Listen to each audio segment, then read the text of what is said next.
Honorable W. Chitando, vakamirirwa na Comrade Magaya, Director Ministry mavo, Pamsoro Minister of National Housing, Social Amenities, Honorable D. Garwe, vakamirirwa na Comrade Gwenzi, Director Office mavo, tinokuchingamidzai nemufaro mukuru kuno kwa Mutare. Secretary vedu for Provincial Affairs and Devolution, Baba Maronge, Pamsoroi, DDC we Mutare, Baba Kapenzi, Mayor vedu varipano, vakamirirwa na Deputy Mayor, Baba Nyamoka, nema councillors ese City of Mutare muripano, tinokuremekedzai. Town Clerk vedu, Acting Town Clerk, Baba Chafesuka, tinokuremekedzai. Chairman vedu vezano PF, Baba Mukodza, na Deputy wacho varipano. Ma Central Committee members vedu varipano, Baba Mufumi, na Comrade Mawire, Senator Mawire, tinokuremekedzai zvikuru. NCA member dzese dziri pano, ndaona Comrade Chidza vari pano, neese ma NCA members angadai ndisiri kuona, nema provincial members edu mese muri pano, DCC edu, utungamiriri wese we DCC muri pano, tinokucherechedzai. Ma chairman edu mese, ma district chairman nema executives enyu, mauya pano, tinokuremekedzai zvikuru neutungamiri pano, tinokuremekedzai nekutendai neuvepo hwenyu. Regai nditi mese muri pano ndinokuremekedzai nezvigaro zvenyu tisingakanganwi the members of the fourth estate. Nhasi izuva guru munzvimbo ino yeManica Land, munzvimbo yeMutare. Tine vaenzi vatishanyira vauya pano, vatumwa nemukuru wenyika kuzotaura nesu maringe nenyaya yatinozira tese, nyaya yeGimboki.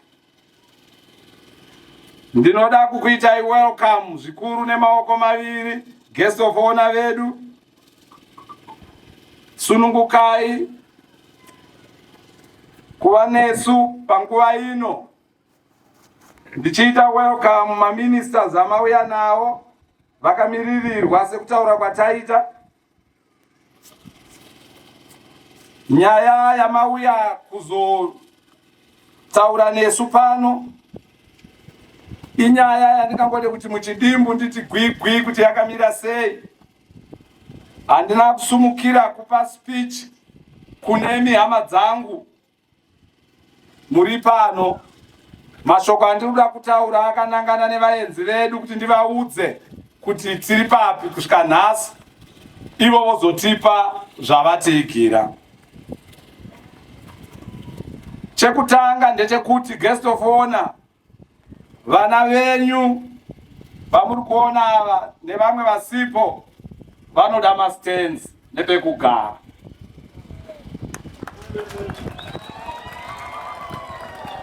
Vamwe vanapo asi vazhinji havana. Zvatora nguva yakati kuti nekuda kwezvikonzero zvakasiyana siyana tazviudzwa patanga tichitaura munonzi mubriefing nekanzuro kuti kwane nguva yakati rebei kanzuro isati yaburitsa mastands ekuti vanhu vawanewo mastands ekuti vawane pekugara. Nekuda kwaizvozvo pressure yekuti vanhu vangade kuti togara papi yakaramba ichingowanda muvanhu. Ndine urombo guest of honor kuti tine vana wedu wakazotadza kuteedzera mutemo pachibva patanga kuti mastands apananwe. Ndinokumbira kuti muvaregerere vana vedu ivavo. Chiri kundinakidza chandiri kufara nacho ndechekuti ndine vimbiso yakanaka kubva kukanzuro kuti aiwa mastand aya kuzovhurwa manje, vanhu vakubuhwa vakuzoawana zvichiteera mutemo. Saka naizvozvo ndinoda kuti ndikuzivisei kuti nyaya iri pano ndeyekuti president vedu veZimbabwe ndipresident vanoteerera, ndipresident vanoda zvido zvevanhu, vanoda vana vavo. President chavasingangodi chete kuti mutemo usateedzerwe. Ndosaka vati kutumai kuti muuye kuno kuzotipa mashoko amuchatipa. Nyaya yeGimboki inyaya inosanganisira nzvimbo inonzi Gimboki inova famu rekanzuru. Yakaona zvakakodzera kuti vigare vanhu ichibva yagadzira nzvimbo dzekuti vanhu vagare. Yagadzira nzvimbo dzekuti dzagare, yakazosiya nzvimbo dzekuti dzivakwewo zvikoro, dzivakwewo zvipatara, ichisiya nedzimwe nzvimbo dzinoitwa zvemasiwa. Saka nzvimbo idzi sekuziva kwatinoita tese inzvimbo dzatinoda kuti dzivakwe zvikoro. Ndakuudzai kuti nekuda kwepressure zvakazovapo ndezvekuti vanhu vakatanga kuzonopuhwa zvisiri pamutemo kuti vagare nzvimbo idzi. Saka zvatiri kutarisira isu, zvandiri kuda kutaura pano kwamuri ndezvekuti kune vanhu vakagara munzvimbo idzi vakapuhwa izvi zvisiri pamutemo. Ndine mufaro kuti kune vakawanda vavo vakatuma nhume kuofisi kwangu kuti aiwa minister, isusu takaita mistake tikavaka Zimbabwe, asi chitipai mukana wekuti tibvepo. Asi kana tabva apa titariseiwo, musatikanganwe nekuti tiri kuda pekugara. Sekunzwa kwamuri kuita zvinoreva kuti havazi vese, ndevamwewo vakauya, asi vamwewo vanogona kunge vasina pfungwa idzodzo. Hazvirambidzwi zvinhu zvinoitika, ende munhu nemunhu ari free kuti panguva dzakadai anenge ari nemafungiro ake nemaonero ake. Saka tiri kuti isusu honorable guest of honor tauya pano, imi matumwa nemukuru wenyika kuuya kuzotipa kuti zvoitwa sei zviri kuitika muGimboki, tofamba sei. Handi ndo zvatiri pano tese kuda kunzwa? Tiri kuda kunzwa vatumwa nemukuru wenyika kuti chii chiri kufanira kuitika panguva ino yatiri muno muGimboki. Saka zvatichafana kuita ngezvekuti togara pasi, vanogara vakamira vomira, toteerera kuti mukuru wenyika atitumira shoko rekuti chii maringe neugaro hwemuGimboki nezvakaitika muGimboki. Ndofunga tinoziva tese nyaya yeGimboki, hatingadzokorori mamwe madetails, tinoziva tese zvakaitika kusvika patiri nhasi. Changosara chete ndechekuti tinzwe kuti vakuru venyika vari kuti kuno kuGimboki nepatiri ipapa zvinofana kufamba sei. Are you ready kunzwa izvozvo? Muchandivimbisa here kuti muchateerera shoko rabva kumukuru wenyika? Muchandivimbisa here kuti muchanyarara moteerera tonzwa kuti tiri kufamba sei? Pamberi neZanu PF, pamberi naPresident Mnangagwa, pamberi nemhuri yeZimbabwe, pamberi nekugara zvakanaka, pamberi nekubatana. Mutare oye! Mutare oye! Pamberi nekuteedzera mutemo weZimbabwe, pamberi nekuti vanhu vagare zvakanaka, pasi nezvowezvo, pasi nemhandu. Aiwa, ndokutendai.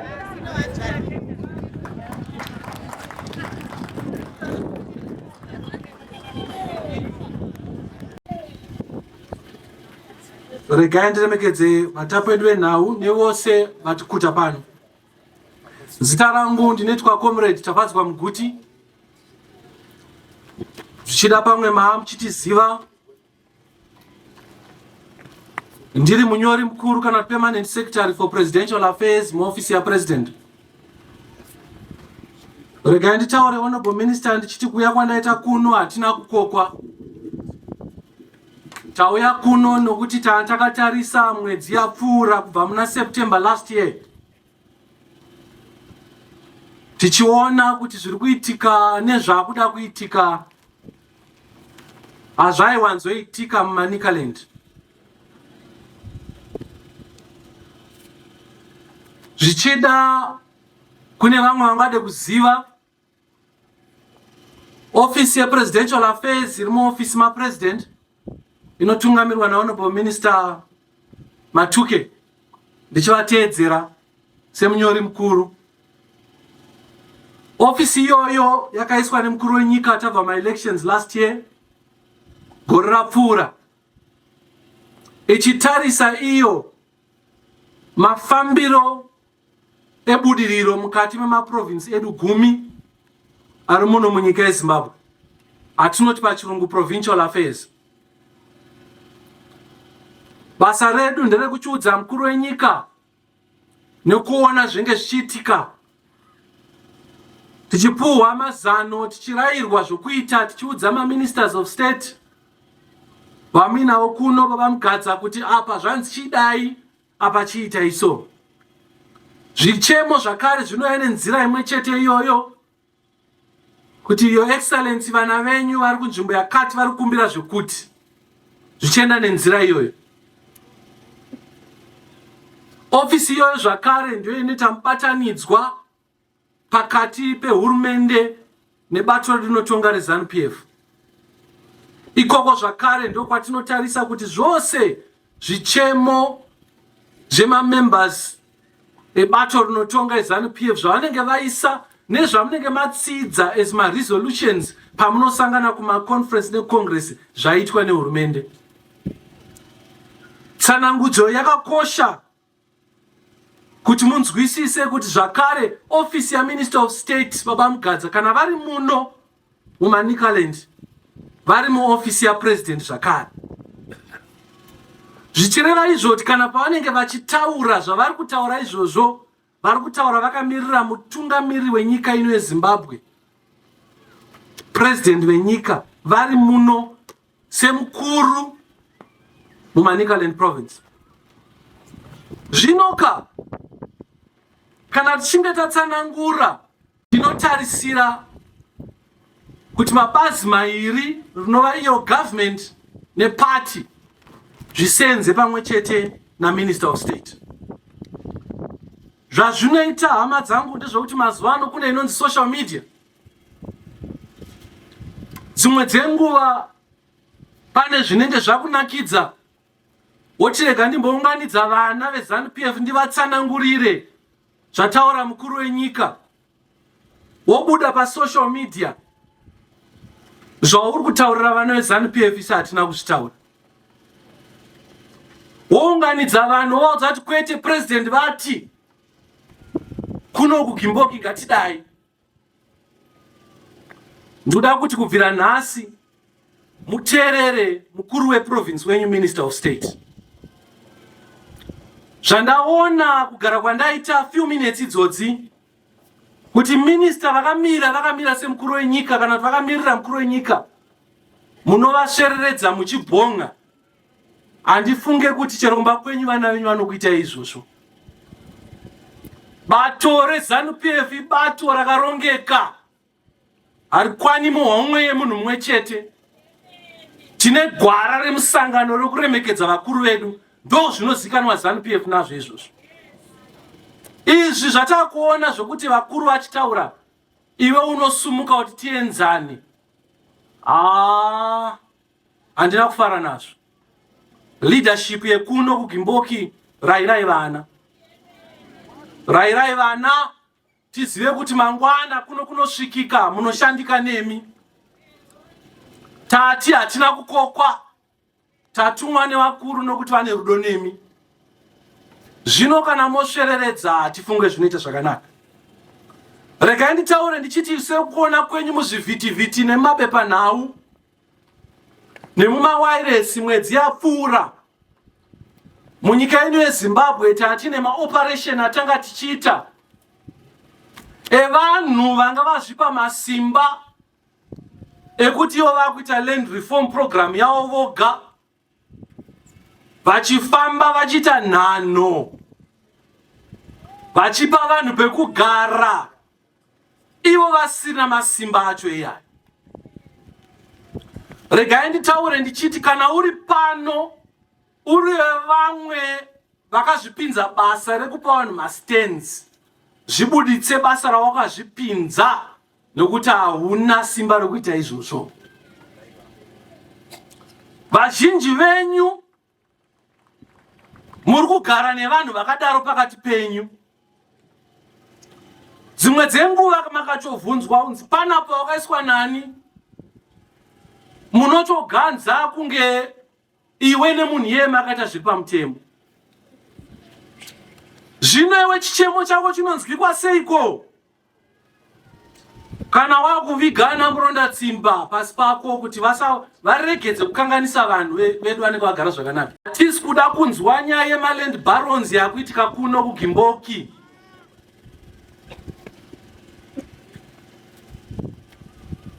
Tine chirongwa cheurban renewal chamunoziva chakaparurwa naPresident pavakauya kuno kusakubva. Manica province ndo province yanga yapamberi pekuti tichitanga kuita program yematitle deeds.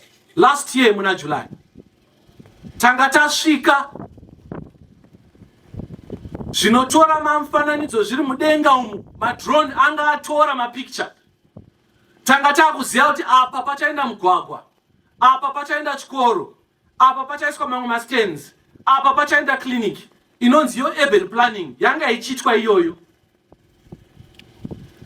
Hatizivi honorable minister kuti mweya uyu wakabva kupi, wekuti kune akazofunga kuti ane simba rekuti president vatuma vanhu tigadzirisai Gimboki, iye anoti ndine simba rekupa vanhu mastendi kubva kucentral committee kusvika kupolice bureau uchingopa. Izvi takatarira.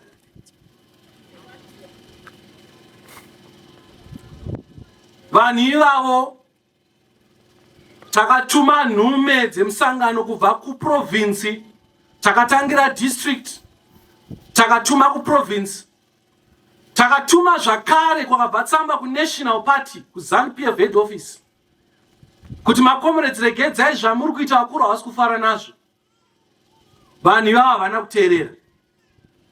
Takatuma joke leadership, masoja, mapurisa, vanhu vose vari pano kuti vataure nevavo vakuru venyu vavaikuitira izvi, kuti chimbomirai zvamuri kuita vakuru havasi kufara nazvo. Havana kuteerera. Medzisiro yacho vakasungwa. Medzisiro yacho ndobva vasuspendwa muparty for 5 years. Kutaura kwatiri kuita havazi mamembers anymore eZANU-PF. Zvino honorable minister taona mavidhio akutenderera muchiadreswa nevanhu vamakuziva kuti havasisiri muZANU-PF. Uri kugarapo uchiteerera munhu iye wawe bato ripi iwewe? Kana makutedza vanhu nekuti suspension kana iri muZANU-PF inenge ichizikanwa vakuru kuti comrade ava takumbovamisa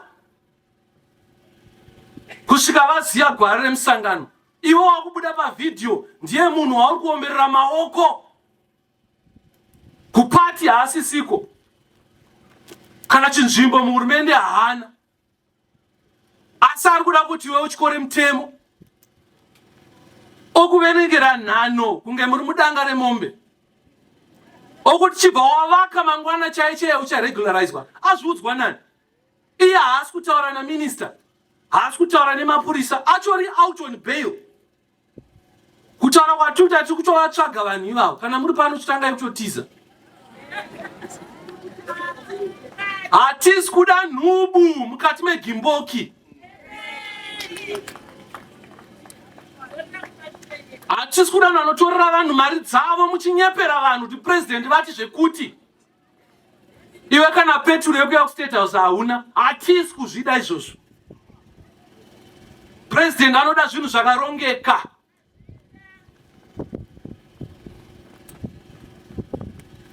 Imi vagari vekuno, minister vataura zvekuti ngatimbomirei tiende negwara iri.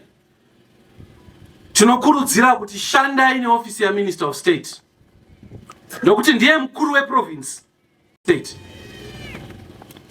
Kana muine chichemo sevana veZANU-PF, ngatidzidzei kutera gwara remusangano.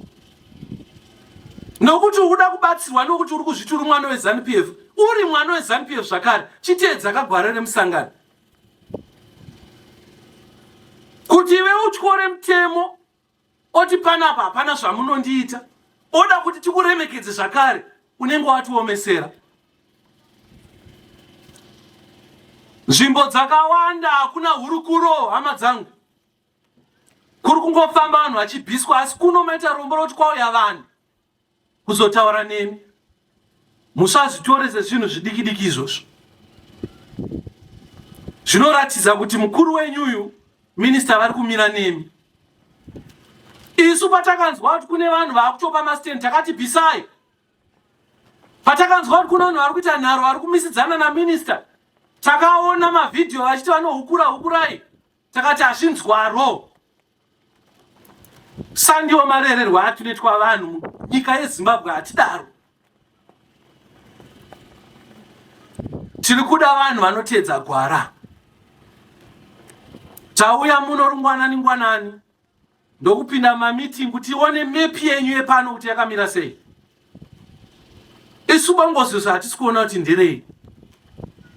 Nzvimbo dzechikoro dzakaparwa kare, dziripo. Nzvimbo dzemakliniki dzakaparwa kare, dziripo. Nzvimbo dzemagraundi ebhora evana dziripo. Pachaida nemigwagwa nemvura kuti ibude pamatepi, zvese zvakarongeka zviripo.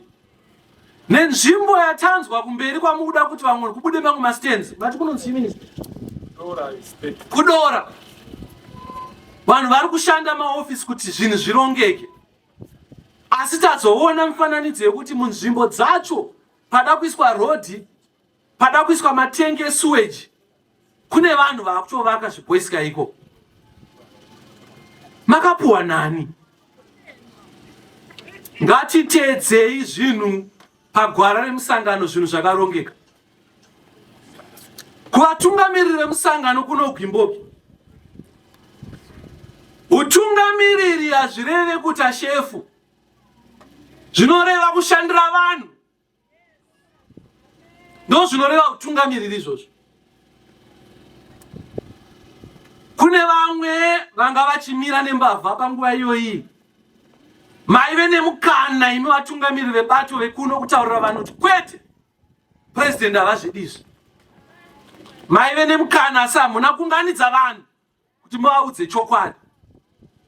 Maakumirira vanhu vanobva Harare kuzotaura kuti mukuru wenyika haadi maland barons. Zvakaipa izvozvo. Inzwai zvichemo zvevanhu moendesa kuna Minister of State nekuna chairman weprovince, muchishanda umbavha nematongerwo enyika. Kana munhu asarudza kuti yave mbavha, ZANU-PF sudurukai kune munhu iye. Makanzwa kuti munhu ari kuita zvemadrugs, munomudire mupati menyu. Makanzwa kuti munhu ari kuita zvechiland baron, munomudire mupati menyu. Tiri kuda vanhu vasingapazi musangano, vasingapazi nyika, kuitira kuti vana pwere dzamangwana dzigoziva kuti zvinhu zvinofamba sei. Saka takadhuva kuzobatanidza nyaya mbiri idzi. Makadhuva kuzoti ko zvavari comrade ningi tadi kuti mboita Mutare, kwete. Hazvinei kuti munhu ane chigaro chipi, hatidi vanhu vanopara mhosva munyika yeZimbabwe. Simple. Musatange kutandanira kana kusvetuka makomba amusina kuchera. Zvigaro zvose zvamuinazvo makazvipiwa nokuti maive nevimbiso yekunzi munogona kumira pachokwadi. Saka ngatimirei pachokwadi. Hama dzangu, patakamira tese hapana asingazive panapa kuti mastands mazhinji ndenhani. Tinogona kusvereredza, tinogona kuseka, tinogona kubhonga, asi iwe paumire, iwe nemudzimu yako naMwari wako unopaziva kuti paunovata zuva roga roga wakapawana sei. Saka atidi kuti kana tinge tine zvatakanganisa totanga kupomera vamwe vanhu kuti nanhingi ndo vakatikanganisa, kwete. Kana land ichipiwa unopiwa ine bepa maoko, haupiwe ine handshake. Kana kusumudza chibhakira mudenga unopiwa rine bepa rine zita rako, nekuti munhu akupa nenhano nhasi, mangwana achadzoka oitira mumwe munhu nhano paakupa iwewe. Unomhangara kupi? Gimboki zvino yakazara madouble allocations. Nekuti imimi magare mugimboki makaregedza vanhu venhano vakuzvita mameya emuno. Ndiri kuda kuti kubvira nhasi honorable minister, kana paine vanhu vanoti pandakagara panapa pakaunzwa munhu wenhano asine nebepa rangu, office ya minister of state munyori mukuru varipo, ripota iye nhasi chaiye munhu yaabviswe wane land yako zvakanaka.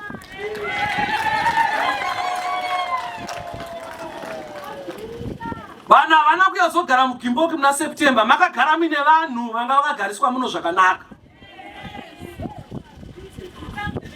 Asi kune vamwe vanhu vakuya kuzokanganisa vanhu vachovaka dzimba dzavo, vanhu vane mapepa kunzi ndepanguo, kwete. Hazvisi kuzoitika kana tiri vapenyu izvozvo, hatisi kuda mbavha munyika yeZimbabwe.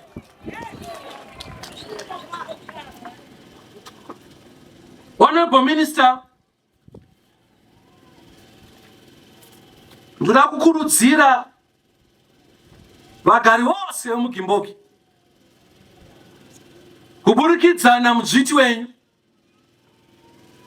kuti garai pasi muongorore nzvimbo dzadai kutanga kupinda makoronyera, nekuti pari zvino kuti tibvumire vekunational housing kuti vatange kupa matitle deeds vanopani makamira muri vatatu pasi pemuhacha. Anotambira bepa ndiani? Saka ngatiite zvinhu zvine gwara. Chichemo chamaisa honorable minister chekuti vana vari kukumbira kuti hongu takakanganisa ndechekutanga, nekuti dai varamba kuti havana kukanganisa ndopataishandisawo masimba ekuti vabvume kuti vakakanganisa.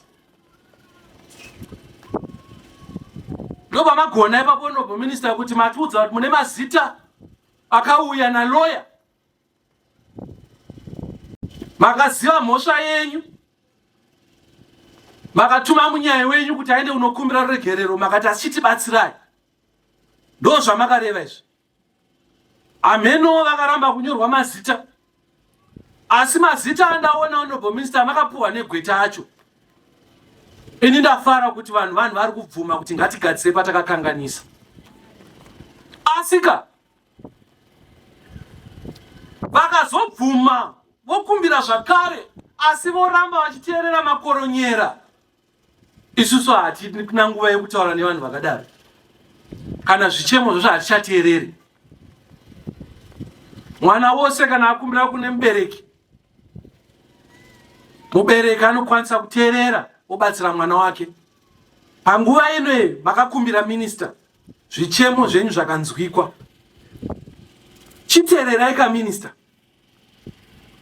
Makaudzwa imimi gore rapfuura, mambobvuma kuti aiwa minister mazita takupai. Pamakanzwa vanzi vakuru vataura, makabva moga makati chitipai pamwe minister. Minister ndokudedza vekanzuru, ndokuvapa mazita zvakanchena imunovapa pakanaka, vasati vachombotanga kuprocessa. Pamaita rimwe dare zvakare madzokera ipo pacho pemuromo ipapo makati pano hatibvi. Saka zvatichaita minister, isusu vabvuma vaya vane mazita vaya negweta sematauriro akaita nekanzuru, ivavo vapei mastenzi, ivavo vapei, asi ngavabvise zvavakavaka pamasuweji. Uyezve musava blacklist, nekuti taakuziva tese kuti kune nyanya dzakakonzera hovhiyo iyoyo. Avawo vari kuti isusu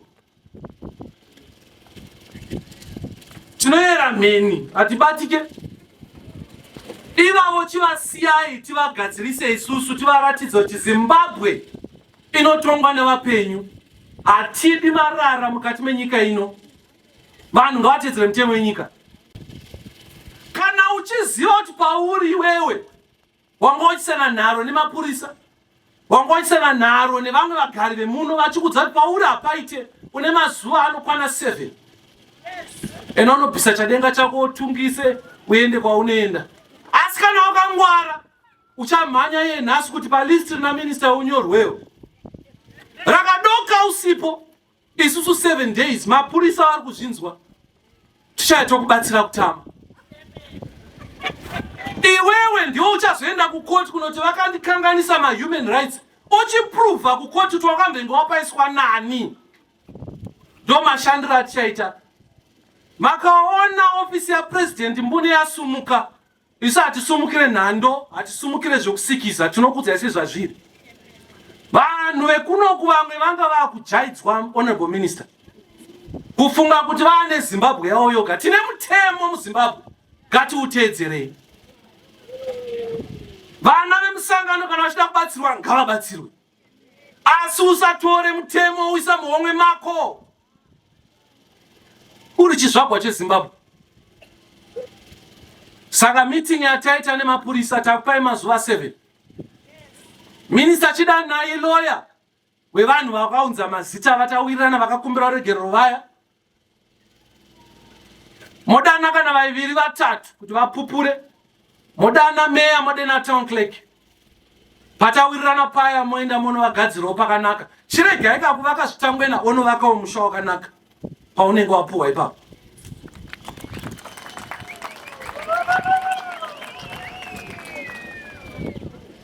Asi mokasika nokuti panguva ine chamboti mirei regularization, chambokuti mirei chimbomirai national housing, pedza izvozvi mopuwa matitle deeds. Vakaita nharo mazita acho aenda varambira panzvimbo mese muri kubva hapana achawana stand, asi vanga vakapuwa kare vane mapepa vopuwa matitle deeds avo.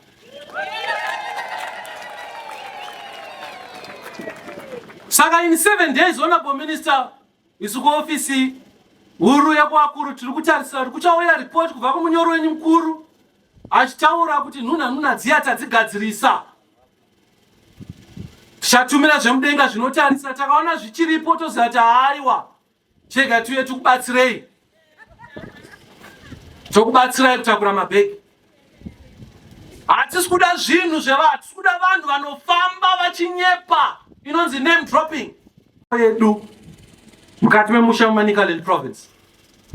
Nanga ndichitaurira vatanga tinavo mubriefing kuti makore mairi apfuura tiri kuona zvinhu zveManica asi kunasofamba zvakanaka.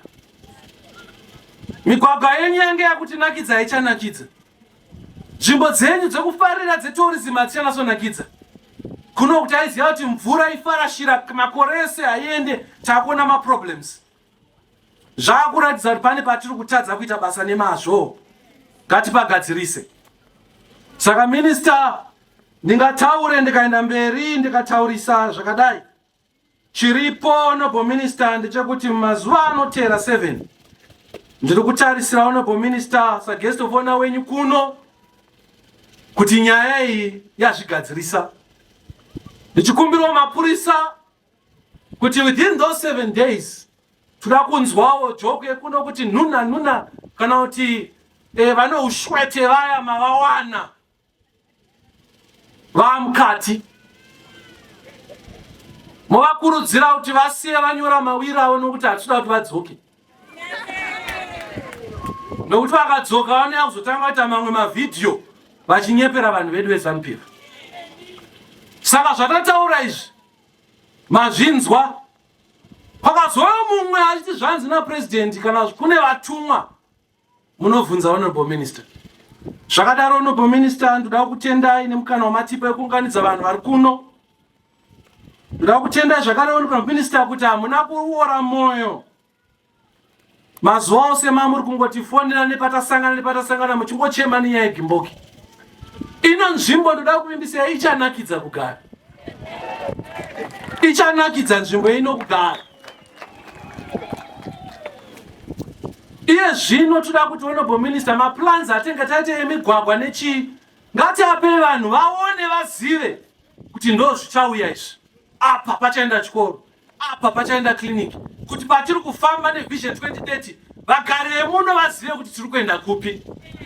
Izvo zvinotibatsira kuti matsotsi nevamwe vane mweya yekupasa musangano wedu vasawa nemukana wekupinda mumusha. ZANU-PF musangano une discipline.